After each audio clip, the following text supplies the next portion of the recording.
안녕하세요, 여러분. 혹시 여러분은 자식들과 돈 문제가 있으신가요? 점점 나이가 들수록 경제적인 문제 때문에 자녀와 갈등을 야기하는 경우가 있다고 합니다. 오늘은 돈 없다고 무시했던 아들, 며느리에게 통쾌하게 복수한 이순자 여사님의 사연을 이야기해 보려고 합니다. 이 주제는 많은 사람들에게 공감을 얻을 수 있을 것이고, 어쩌면 우리 모두가 한 번쯤 생각해 봐야 할 주변 이야기일지도 모릅니다. 오늘 우리는 여러분의 인생의 여정을 더욱 풍요롭게 만들 수 있는 조언에 대해 자세히 알려드리겠습니다. 계속해서 좋은 삶의 지혜들을 얻고 싶다면 구독, 좋아요를 눌러주세요. 1. 엄마, 이제 집 정리하고 우리 근처로 오세요. 서울 외곽의 낡은 빌라에서 홀로 지내던 이순자 여사 68세. 남편과는 10년 전에 사별했고 그 후로 혼자 사는 것이 익숙해졌습니다. 자식에게 짐이 되기 싫다는 마음이 커서 생활비도 아끼고 근처 시장을 돌아다니며 할인된 채소나 반찬을 사 먹는 것이 일상이었습니다. 하지만 순자 여사의 자랑은 바로 아들 정우였습니다.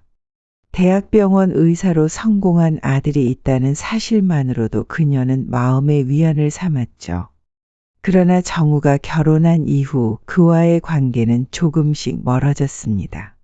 며느리 수지는 집안 형편이 남편의 체면에 누가 될까봐 시댁과의 관계를 서서히 멀리 두려 했습니다. 수진의 눈에 시어머니 순자 여사는 돈도 없고 부담스러운 시댁으로 비춰졌던 겁니다. 어느 날 아들 정우가 순자 여사를 찾아와 집을 팔고 자신들 근처로 오라고 권유합니다. 엄마, 이제 빌라 처분하고 저희 집 근처로 오세요. 돈은 저희가 도와줄게요.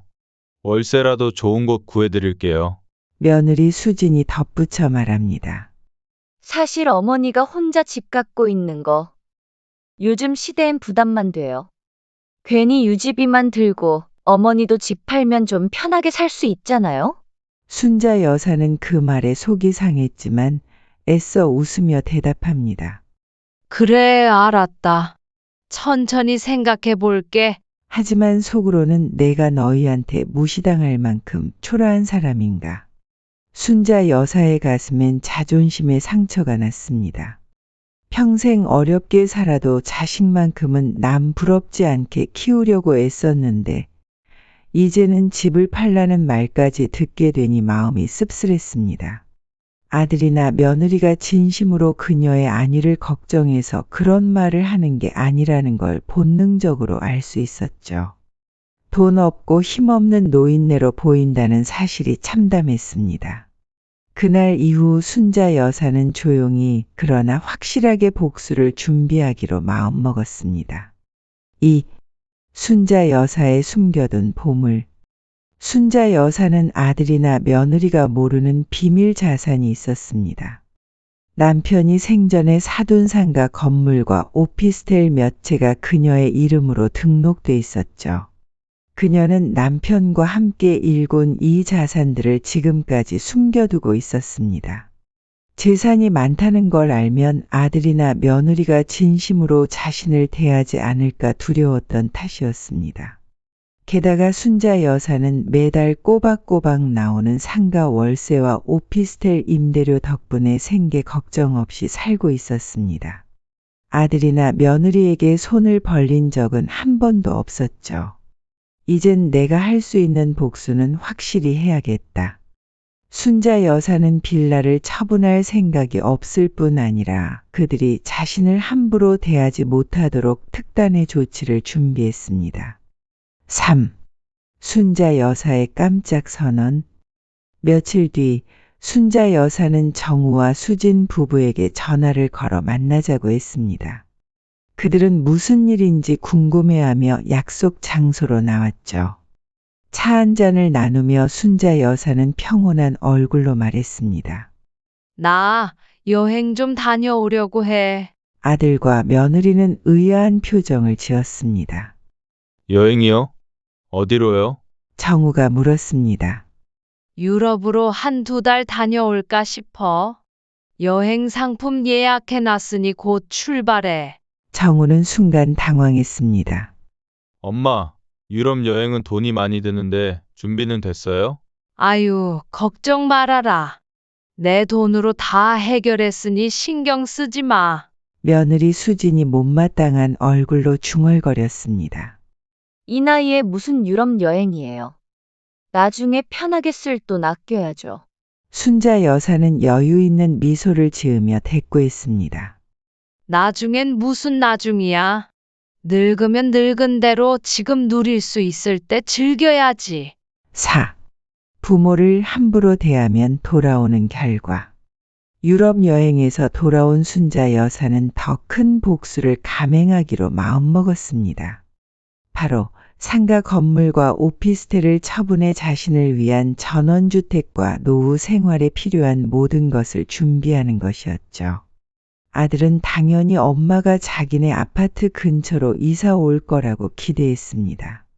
그들은 엄마의 자산을 이제서야 조금씩 의심하기 시작했죠. 엄마한테 돈이 저렇게 많았다고 라며 뒤늦게 상황을 파악한 것입니다. 그러나 순자 여사는 그들의 기대를 산산조각 내는 결정을 내렸습니다. 나 시골 전원주택 하나 샀어. 앞으로 그 집에서 지내면서 텃밭 가꾸고 여유롭게 살 거야. 정우는 경악하며 말했습니다. 엄마, 시골에 가시면 저희가 자주 찾아뵙기도 어려운데요. 괜찮아. 너희가 굳이 자주 안 와도 돼. 나도 시골 친구들 많이 사귀어서 잘 지낼 거야. 며느리 수진이 불안한 얼굴로 물었습니다. 어머니, 혹시 유산 정리는 어떻게 하실 거예요? 순자 여사는 천천히 차를 한 모금 마시며 차분하게 대답했습니다. 유산? 그런 거 없다. 난 내가 번 돈, 내가 즐기며 다 쓸 거야. 5. 진짜 부자는 마음이 부자인 사람이다. 순자 여사의 선언에 아들 부부는 말을 잃었습니다. 그동안 자신들이 엄마를 얼마나 가볍게 여겼는지 깨닫는 순간이었죠. 정우는 후회가 밀려왔지만 이미 늦었습니다. 엄마의 마음은 이미 돌아섰고 그들의 태도는 씻을 수 없는 상처를 남긴 상태였습니다. 순자 여사는 마지막으로 아들에게 조언했습니다. 돈 때문에 사람을 평가하면 안 된다. 진짜 부자는 마음이 부자인 사람이야. 내가 아내와 자식에게도 진심으로 대하지 않으면 언젠가 다 떠나갈 거야. 그 말을 들으며 정우는 자신의 행동을 깊이 반성했습니다. 아내 수진에게도 돌아가면서 차근차근 얘기하기로 결심했죠. 엄마가 남긴 교훈은 단순한 복수로 끝나는 것이 아니었습니다. 부모와 자식 간에도 진정한 관계는 진심에서 비롯된다는 것을 깨달은 순간이었죠. 6. 순자 여사의 새로운 시작. 시골 전원주택에서 새롭게 시작한 순자 여사는 매일 텃밭을 가꾸고 이웃들과 작은 모임도 열며 행복한 시간을 보내고 있었습니다. 그녀는 더 이상 자식에게 의존하지 않고 자신만의 인생을 즐기기로 마음먹었습니다. 가끔 정우가 전화를 걸어 근황을 묻기도 했지만 순자 여사는 예전처럼 자식에게 집착하지 않았습니다. 오히려 스스로의 삶을 사랑하며 매일을 의미 있게 채워가고 있었죠. 여행도 자주 다니고 친구들과의 모임을 즐기며 진짜 노후의 행복이 무엇인지 깨달았습니다. 7. 교훈, 부모도 자식도 자신의 인생을 살아야 한다. 이 이야기가 주는 교훈은 분명합니다. 부모도 자식도 서로의 인생에 집착하지 말고 각자의 삶을 살아야 합니다. 노후에는 자식에게 기대는 대신 스스로 자립하고 주체적인 삶을 살아가는 것이 진정한 행복이라는 것을 깨닫는 것이 중요하죠. 순자 여사는 단순히 복수를 넘어서 자신의 인생을 되찾았습니다. 그녀가 남긴 말처럼 돈보다 소중한 것은 진심이고 삶을 사랑하는 마음입니다.